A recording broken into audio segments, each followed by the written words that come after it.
Regard, œil avisé, prunelles aiguisées, la midinale est aux aguets. Par Pierre Jacquemin, tous les jours, à 12h30. Bonjour Fabien Roussel. Bonjour. Merci d'avoir accepté notre invitation. Vous êtes le nouveau patron du Parti communiste français, député du Nord. Vous êtes le secrétaire national du PCF, plus exactement, pour avoir les mots justes. D'abord, un mot sur le PCF. Le PCF était une force majeure tout au long du XXe siècle. Il a perdu un peu de son influence, voire beaucoup, un peu de ses militants. À quoi doit servir le Parti communiste français aujourd'hui ? Apporter les colères et les espoirs des Français, du peuple de France. Et en ce moment, il s'exprime beaucoup. J'ai souhaité aussi mettre l'accent lors de ce congrès et du discours de clôture sur l'urgence à relever le défi climatique. Il faut y répondre. Et puis, la question de la paix dans le monde est une question qui nous préoccupe beaucoup. Le Parti communiste, c'est aussi celui de la paix, c'est Jaurès. Et donc, ces questions-là, la finance, le pouvoir d'achat, vivre dignement en France, le défi écologique, la paix, à mon avis, sont les trois axes qui doivent aujourd'hui structurer nos combats. À quoi vous attribuez l'affaiblissement du Parti communiste français de ces dernières décennies, on dit ? On pourrait écrire plusieurs tomes là-dessus. Et plein de choses sont dites. Et je pense qu'un contexte politique qui est quand même particulier. Il y a un rejet des forces politiques, rejet des syndicats. Enfin, on voit bien qu'il y a un mouvement de dégagisme qui grandit. Le Parti communiste a peut-être perdu aussi de son influence par des choix que l'on a fait de ne pas présenter de candidat à l'élection présidentielle pendant 2 séquences. Et ça peut contribuer à ce qu'on disparaisse du paysage politique. Le choix des alliances, de manière générale aussi, aux élections locales. Le choix du rassemblement, quand on disait se rassembler avec les forces de gauche, avec le Parti socialiste, quand il tournait le dos aux attentes de la gauche, ça n'a pas été compris, et je le comprends. Voilà. Et donc il y a un ensemble de choses, mais dans un contexte très particulier quand même. Donc on ne peut pas jeter la pierre à une personne, à une direction, au Parti communiste. Je pense qu'il faut prendre son ensemble. Vous avez été élu très majoritairement à la tête du Parti communiste français, et pourtant il y a quelques voix dissonantes, Elsa Faucillon et Frédéric Genvet, qui, par communiqué, redoutent une affirmation identitaire du Parti communiste français. Ils annoncent qu'ils ne feront pas partie de la nouvelle direction. Qu'est-ce que vous leur répondez sur ce repli identitaire qu'ils craignent? Alors là, je ne sais pas d'où ça vient, ça. Donc il faudrait qu'ils expliquent ce qu'il y a derrière ces 2 mots que je ne comprends pas. Voilà, donc j'en ai pas le sentiment. C'est pas ce que nous portons collectivement. Et la liste qui a été adoptée très largement et dans laquelle figurent des signataires du texte qu'ils ont défendu, je crois, le printemps, ils feront donc partie de la direction. Voilà, et donc ils ont fait le choix d'y participer et c'est tant mieux. Et il faut que le Parti communiste et sa direction rassemblent la diversité des opinions qui peuvent s'exprimer au Parti communiste. Je pense qu'on ne peut pas tous être d'accord. Surtout, ça n'existe pas, même dans une famille soudée, fraternelle et aimante. Il faut qu'on se dise les choses avec franchise. La franchise, c'est la mère de la fraternité. Et puis, il faut qu'on se rassemble sur ce qui est le plus en commun parmi nous au Parti communiste. Mais on doit travailler ensemble. Et en tout cas, c'est mon souhait le plus sincère. Dans le texte du Congrès, il est précisé que si le PS, je vous cite, est incapable de sortir des impasses du social-libéralisme, il reste enraciné dans les territoires. Ça veut dire quoi, que le PS reste quand même un partenaire possible aujourd'hui? Alors quand je dis ça, je pense aux militants socialistes, aux élus locaux dans les villages, dans les villes que je connais de ma circonscription, qui sont sincèrement à gauche et qui sont malheureux de ce qui s'est passé avec le quinquennat de François Hollande et qui espèrent que la gauche se reconstruise. Je pense à eux. Et il y a, on peut pas mettre, c'est pareil, on peut pas mettre le Parti socialiste comme une seule identité uniforme, et comme s'ils étaient tous comptables du bilan de François Hollande. À mon avis, c'est un peu plus compliqué que ça. Et si on veut redonner un espoir à gauche, il faut qu'on se parle tous.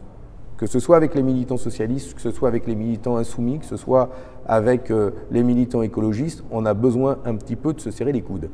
Toujours dans le même texte du Congrès, vous dites aussi qu'une social-démocratie peut renaître dans le futur, exprimant la recherche d'un changement pas à pas. On a entendu François Hollande ce matin sur France Inter nous expliquer que la seule solution à la crise, c'était le social-libéralisme. Ou la social-démocratie plutôt dans ces termes. Comment on y échappe? À la social-démocratie, on y échappe en disant que ce n'est pas l'avenir, déjà. Il faut assumer le fait que la social-démocratie a fait le constat que ce n'était pas la voie qu'il fallait suivre pour sortir du capitalisme. L'enjeu, c'est quand même bien celui-là. C'est un projet d'émancipation humaine, de répondre à l'aspiration des êtres humains à vivre dignement et sur une planète qui préserve ses ressources naturelles. Et donc, on a besoin de sortir du capitalisme. Les communistes ne sont pas les seuls à le dire. D'autres forces politiques le disent, mais aussi des associations, des syndicats, des économistes dénoncent ce capitalisme qui arriverait à bout de souffle. Donc, ensemble, on doit construire ce nouveau projet de société qui ne peut pas être le social-libéralisme. Ça c'est le constat en a été fait. Si les responsables socialistes ne sortent pas de ça, c'est tout. Il n'y aura pas d'accord avec les socialistes. On ne pourra pas marcher ensemble. Main dans la main. Voilà. Hier avait lieu le second tour de la législative partielle à Évry, alors qu'on connaît un mouvement social sans précédent, en tout cas un mouvement assez inédit, qui a une crise politique en ce moment. C'est quand même le candidat du pouvoir qui a été choisi. Comment vous l'expliquez ça ? Je pense que d'abord, il y a plus de 80% d'abstention. Alors, est-ce qu'on peut dire que cette élection reflète un sentiment de soutien massif des Français à la politique de Macron, en même temps qu'il y a eu ce vote, il y a les Gilets jaunes dans toute la France. Donc il faut être un peu plus nuancé sur le sens qu'il faut donner à ce vote. Je pense qu'aussi le maire qui a été élu est un élu local, il avait le soutien des maires de la circonscription. Je pense que les enjeux locaux ont plus primé que la politique nationale. La prochaine échéance, ça va être les européennes. Yann Brossat a été désigné le chef de file des communistes. Vous avez appelé hier dans votre discours à construire une liste la plus large possible, la plus rassembleuse. Est-ce que ça veut dire que vous allez chercher un accord avec d'autres formations politiques de gauche ? Nous allons poursuivre les discussions, mais on a aussi envie d'atterrir vite, parce que les élections, c'est le 26 mai. Et justement, je crois que le Parti communiste doit ne pas faire ce qu'on a fait ces dernières années, c'est-à-dire de discuter le plus longtemps possible et puis à la fin, on est dans une impasse. Non, il faut se fixer un calendrier et donc on doit décider dans les semaines qui viennent, à l'issue des discussions que nous aurons eues avec l'ensemble des responsables que je vais rencontrer, du choix que nous allons faire et je souhaite la liste la plus large possible avec d'autres forces politiques, mais pas que des forces politiques.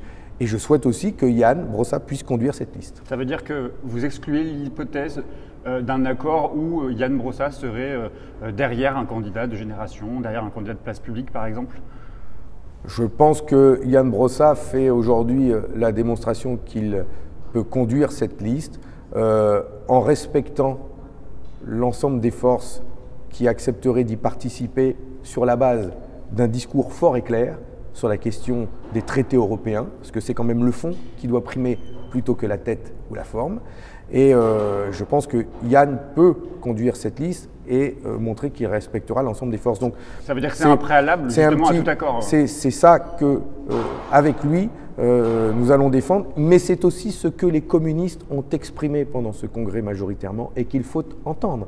Enfin, je veux dire, nous sommes une force politique, les communistes sont souverains, ils ont aussi exprimé ce souhait-là. Et donc, il faut respecter tout ça. Ça vaut aussi pour les élections municipales à venir. Votre souhait à vous, c'est de présenter des listes communistes.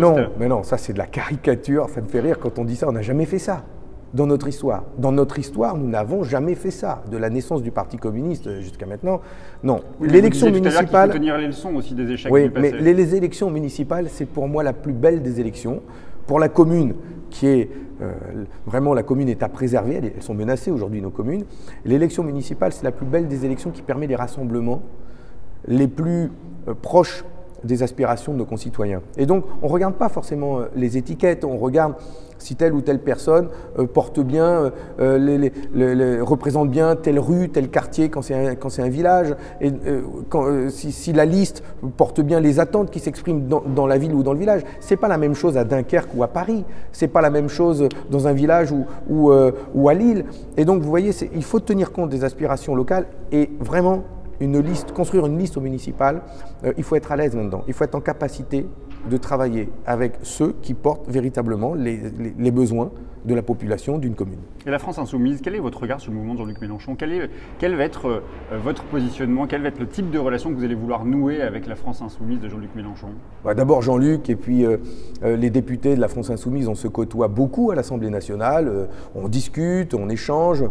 Quand on n'est pas d'accord, on se le dit tranquillement. Je siège à la commission des finances avec Sabine Rubin, Éric Coquerel, on partage nos avis. C'est lui qui donne le ton, sur des textes de loi à gauche aujourd'hui quand même. Je crois que c'est pas comme ça que ça se passe. Et en tout cas, je l'accepterai pas. Il y en a pas un qui donne le là, le si, le do. On est des forces politiques différentes, on a des histoires différentes, et donc il faut les accepter. Et c'est ce que j'ai dit, moi, à Jean-Luc, qui me disait, Jean-Luc me disait, j'espère que tu seras secrétaire national. Voilà, aujourd'hui, c'est fait, mais je lui ai dit, moi, j'espère que tu vas me respecter et qu'on va réussir à travailler ensemble. Vous le disiez tout à l'heure, il a été beaucoup question d'écologie dans votre discours hier. Vous avez dit, oui, soyons sincèrement éco-communistes. Écolo-coco. Écolo-coco. Est-ce que le PCF opère un virage, notamment sur le nucléaire? Je pense pas, parce que je pense notamment à Hervé Bramy, qui a animé une commission là-dessus, qui a fait beaucoup de travail. Le Parti communiste a produit beaucoup d'idées sur cette question. Peut-être qu'elles n'ont pas été assez entendues. L'actualité, en tout cas, porte un regard particulier sur ces questions. C'est l'occasion pour le Parti communiste de mettre en valeur toutes les idées que nous avons produites. Et donc, c'était important dans le discours à un congrès du Parti communiste, qui était exceptionnel, de mettre l'accent sur cette question-là pour montrer que le Parti communiste du XXIe siècle, justement, ne passera pas à côté de cette question, mais plus que ça, nous voulons en faire une priorité, et c'est largement partagé par tous les communistes, de quelque texte qu'ils soient. Et donc ça peut tous nous rassembler. Dans la société, il y a aussi beaucoup question d'écologie. La pression fiscale imposée par le gouvernement a même déclenché un mouvement, les Gilets jaunes. Quel est le regard que vous portez sur ce mouvement? Je le prends comme un mouvement qui est sincère, profond, ancré dans la France, avec ses contradictions, avec ses excès. Je ne parle pas des casseurs des Champs-Élysées, je parle de ce qui peut se passer sur un rond-point dans une commune en France. Il y a eu un petit peu de tout. Il faut le respecter, il faut entendre ce qui se passe et réagir vite. Et ce gouvernement doit entendre, alors il dit l'entendre, mais il ne produit pas d'actes forts. C'est pour ça qu'on a demandé dans une déclaration solennelle du Congrès, une motion, nous avons demandé à ce que le gouvernement entende les revendications des Français sur la question du pouvoir d'achat. Il faut une augmentation nette du SMIC de 200 € dès le 1er janvier, une augmentation générale des salaires dans le privé comme dans le public. Moi, je pense à tous ces agents de la fonction publique territoriale ou d'État, les catégories C, qui tournent à 1000, 1100, 1200 € net par mois. Je peux vous dire que pour boucler les fins de mois, c'est aussi compliqué pour eux. Je pense aux instituts, aux infirmières, etc. Cette question, elle est forte. Donc, augmenter le pouvoir d'achat, augmenter les pensions de nos retraités qui ont été plus que mis à contribution de manière scandaleuse. Et donc, il faut répondre à cette question-là. Et puis les Gilets jaunes, ils posent quand même des questions que nous, on met sur la table depuis un moment. Quand j'entends parler de rétablir l'impôt sur la fortune, s'attaquer à l'évasion fiscale, enfin, ouais, je me dis, mais c'est aussi un mouvement qui exprime une défiance vis-à-vis des partis politiques, c'est aussi un échec du Parti communiste, mais comme de toutes les autres formations politiques et des syndicats. Oui, il faut l'entendre, ça. Il faut entendre qu'il y a un rejet des partis politiques, mais je l'ai dit dimanche, on va où si on fait ça? Si on dit les partis politiques... ça compte pas, les syndicats, ça sert à rien. Et alors, la démocratie, on fait comment? On gouverne sans députés, on gère une ville sans maire, sans élus locaux. C'est quoi? C'est l'anarchie alors. Il faut bien qu'il y ait des représentants, mais moi j'invite les Gilets jaunes et je dis investissez les partis politiques, venez, c'est pour ça que j'ai dit rejoignez le Parti communiste, bousculez-nous. Si on n'est pas comme il faudrait être, allons-y, travaillons ensemble. On a besoin des partis politiques, on a besoin des syndicats, on a besoin d'organisation dans la société. J'ai une dernière question, Fabien Roussel. La CGT appelle à une mobilisation samedi prochain. Qu'est-ce que vous conseilleriez aux patrons de la CGT? Les syndicats doivent reprendre la main ou est-ce qu'ils doivent accompagner et justement rejoindre la mobilisation des Gilets jaunes? Surtout, je me garderai de donner des conseils aux syndicats, que ce soit la CGT ou un autre. Ils sont majeurs et vaccinés, et ils savent ce qu'ils ont à faire, ils en parlent entre eux. Ce sont des grosses organisations, justement, et j'imagine qu'ils doivent tenir compte de tout ce qui se dit. Ce n'est pas uniforme dans les syndicats, comme dans un parti. Moi, il faut faire quoi? Il faut amplifier la mobilisation des Gilets jaunes? Il faut qu'il y ait d'un côté une manifestation de syndicalistes et de l'autre de la société civile? porte depuis longtemps, mais encore plus aujourd'hui, la question des salaires, des conditions de travail, du pouvoir d'achat. C'est au cœur des revendications des Gilets jaunes. La hausse des taxes sur les carburants, en fait, c'est la goutte d'eau qui fait déborder le vase. Ils le disent tous, les Gilets jaunes. La CGT porte ces revendications-là. Et donc, il y a une forme de convergence entre ce que des syndicats comme la CGT ou le Parti communiste portons sur le pouvoir d'achat et les Gilets jaunes qui l'expriment à leur manière. Ça, il n'y a pas besoin qu'on qu'ils travaillent ensemble, mais il faut un appel de... Il faut que le gouvernement l'entende. La cocotte, elle est prête à péter. C'est ça qu'il faut entendre. C'est que ça va exploser s'ils n'entendent pas ça. La colère, si elle n'est pas nourrie d'espoir, s'il n'y a pas d'alternative derrière, c'est le chaos derrière. Ça, c'est grave. Et ça nous préoccupe. Merci beaucoup, Fabien Roussel.